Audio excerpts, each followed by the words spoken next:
Hello, SGD, Sacred Geometry Decoded, and I want to carry on with some recent uploads and looking at these, this is called it Greater Earth Mysteries and how they connect to especially the Great Pyramid. Now, this is not the only example, but I'll be just using it as a basis. So this concept of the Great Pyramid as the center of the Earth. Now, strictly speaking, this is sort of true, sort of not. It's a hard thing to measure where is the geographical landmass center of the Earth. However, the concept of this is a very important one and is one that can be traced through the ages. But now I'll just be following with recent uploads and looking especially at the Great Pyramid, Heliopolis, obelisks, and centers of world power to this day, such as London and New York, which are both financial and political capitals. So, where are we? So, previous episodes, I can close this one. Okay, so the concept especially of survey, now this will connect to especially Hermeticism, weights and measures, so the wisdom of Thoth or Hermes, and our architecture, survey, and the liberal arts as well, including music, but most importantly for this episode is the concept of arithmetic, geometry and astronomy and how they blend together with survey, or geometry being earth measure. Very important for navigation, astronomy and so many other aspects. So previous episodes, I'll put again links in the description, but I began by testing this, that the Great Pyramid, the angles project out and link to Port Said and Alexandria, or the lighthouse of Pharos. And I found that to be very, very accurate. And so what we have is actually also, just in the last 2,000 years, the coastline changes. The coastline, especially at the Nile Delta, they move quite a bit. Now, for instance, off the coast of Alexandria, there's a sunken city, and not too long ago, I suppose, maybe depending on your age, but there was a big earthquake in Turkey, and there were like multi-story buildings that were submerged by the changing of ocean level. This happens quite frequently. So the Indonesian earthquake, islands were raised up, and previously undersea parts of the island reefs were lifted up. So the earth is very dynamic, and it does change even in one's lifetime. Doesn't take thousands or millions of years. It is changing quite a bit. And so there we see that projection, and so that is the idealized angles of a pyramid and their measurements. So for instance, half base 220 Egyptian royal cubits, or 440 at the base. And so we see there where we project out the angles, we get a very high level of accuracy. This would also link, of course, to Cleopatra's Needles in New York and London, which were moved in the late 1800s. And to, again, I'll put the link in the description, New York on the Nile and London on the Nile, some related uploads in relation to this. So then I looked at the projection. What if we extend that out? And there we see the map of London, Cleopatra's Needle in London, next to the city of London. Now, Cleopatra's Needle in London, here in Sydney, there is the Hyde Park obelisk. Now, it was originally made as a vent for the sewer system, but the obelisk itself is in honour of Cleopatra's Needle in London, which was, of course, moved from Egypt. Again, we have, for instance, the winged disc there, and what we have is two sphinxes, but notice that they look in at the obelisk. Now, there are sphinxes on here in Sydney. We have the winged disc, but we have sphinxes looking out. So sphinxes pointing in and looking out isn't a whole thing. I won't go into that for the moment. But also, was it 2001? We see this coin. Now, I should have not used the diagram, but the actual coin and the obelisk, the 14 rays of the sun. Obelisks are going back to Heliopolis and the Ben stone, of a connection to light and sun rays, and there are many connections. But underneath the earth here, and you can see by the figures here on the outside, including the winged disc, this is the famous Dendera zodiac from the Temple of Hathor in Dendera. Well, that's actually what's here underneath the coin, but let's keep going. Cleopatra's Needles, City of London, or as it was called originally, Londinium, settled by the Romans, 43 AD, and City of London is a world capital. Now, metropolitan London is different from the City of London. The City of London is a small area just there, and that's one of 33 boroughs in Greater London. There we see the map, so we can see St Paul's Cathedral, and that's the City of London.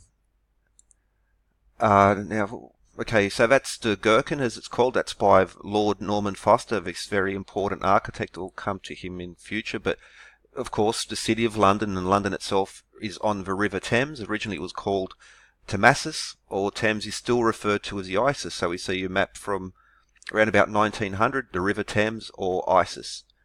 Prime meridian, 0 degrees, so also Greenwich Mean Time or UTC, Universal Time, and the compass, so 0 degrees, the prime meridian runs through London here at the Greenwich Observatory, making it a centre of the world, or a navel of the world. And so again, the centre of the world, navel of the world concept. And what we have is Cleopatra's Needle in London is when we draw that line through and pointing it to the Great Pyramid. There again we see there's the connection, and what we have is, so there you see the triangle created by the Great Pyramid angles, and if we point at Cleopatra's Needles, you see how close it is to that. That's 0.08 degrees. Now, what's interesting and important is that the Great Pyramid has 8 sides. So for instance, on the solstice, this important picture was taken where you can see that the pyramid has 8 sides. This creates a slight indentation which changes the pyramid angle. And so there, and now to get the exact measures, I have to refer to, and big thanks to Alan Green, Bard Code, or the Shakespearean Equation channel, does fantastic work. He recently went to the Great Pyramid and tried his best. Had to be a little bit undercover because it's not well looked on by the authorities there, to measure the angle of there, which is again a very difficult thing because of, well, the casing stones are not there. He found it to be about 37 inches, the indentation created by this 8 side, which therefore changes the angles. So now we get much closer. So this small margin of error here is getting even closer. So it's from 0.08 degrees. Well, now it's, well, even less. So that's a very interesting feature. Now there's another projection. Okay, so let's go to, if I go to the Great Pyramid, and I can just bring these up, Cleopatra's Needle, and to the London Stone. Okay, so there we have a Great Pyramid. Now if I extend these lines out and I go to Cleopatra's Needle in London, so from the very centre of a Great Pyramid, and we come down to London, and there we see the line from Cleopatra's Needle leading to the very centre of the Great Pyramid. But I've also imposed another line here, and that is the London Stone here in the City of London on 111 Cannon Street. Now it's not there at the moment because they're doing construction. They've relocated temporarily the London Stone to the museum there, but what we have is this alignment, and there are a few interesting features. Now, pardon me, my connection's slow, but there you can already see the line, and this line goes right over. So from the London Stone, the line goes right over the Greenwich Royal Observatory, where we have 0 degrees and 0 hours, the centre of the world for measurement, for navigation, and for time. And, well, again, it's nicely passing over the Isis here, the Thames River, and through to the City of London.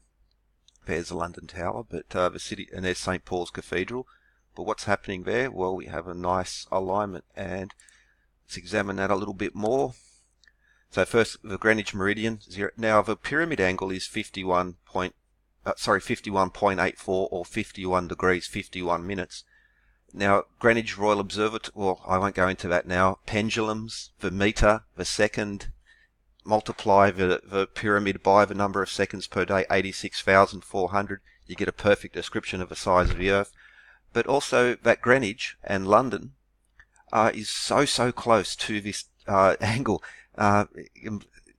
Yeah, so where London is, relative north of the equator, follows the pyramid angle, which also gives it all this phi, pi, and these other essential mathematical constants which are embedded throughout, not just the Great Pyramid, but throughout Egypt.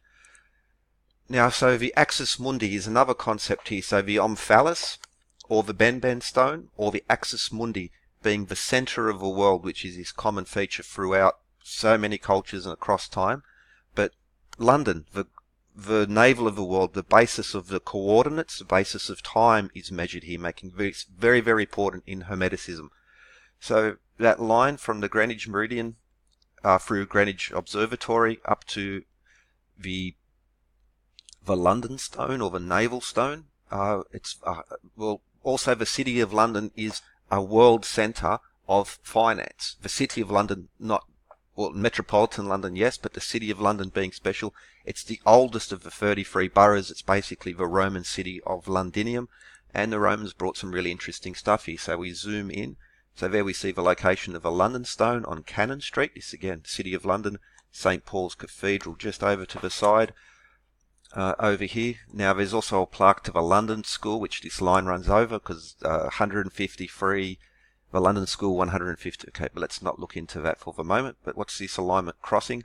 Well, some very interesting things. So there we see this important London stone, worth looking into. I won't go into that for the moment, at least. It also crosses Watling Street. Watling Street, going back at least to the late 1300s in the time of the famous Geoffrey Chaucer, the Canterbury Tales, has been referred to as the Milky Way. This is one of these others. Well, now, as the legend goes, the Milky Way was created by Isis as she scattered grains across the sky to escape from Typhon, which could also be connected to Set, as in Set killed Osiris, the golden phallus, these things. But again, the River Thames, or the Thamassus, or the Isis, now refer to a comment left by Planetization Rising, and thanks because he reminded me of something, and then, oh wow, yeah, cool. Okay, ex-mayor of New York and billionaire financier Michael Bloomberg built his new international centre in London over the original site of the ancient temple of Mithras. I'll put a link, so there's a couple of Mithras videos, but anyway, the architect, can't think of his name right now, but he put a lot of occult symbology into the Bloomberg Centre in London. Well, yeah. So there's the Bloomberg building. A lot of sacred geometry going on there. Now, if you're into your Albrecht Dürer, the diamond of his, well, there you go. It's right there. The Bloomberg building. Now, who was the Bloomberg? Well, when he mentioned it, I could have guessed it. Lord Norman Foster. I've done videos on him. I can't go into it. I could go on for hours. Everything he does is occult, esoteric.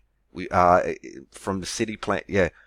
Now, Bloomberg building. Beneath the Bloomberg building, we have the Mithraeum and Temple Mithras. So Mithraeum, the London Stone, Watling Street, leading into the grounds of St. Paul's Cathedral. So those lines from Cleopatra's Needle down to the London Stone and the Great Pyramid. The prime meridian, 0 hours, 0 degrees.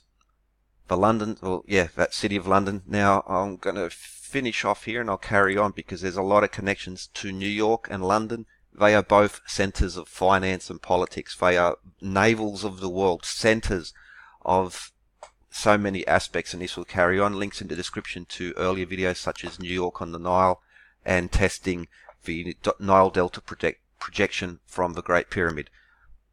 Lots more to come on this. Hope you enjoyed. Have a good one. Links in the description. Comment, like, share as you feel necessary, and cheerio.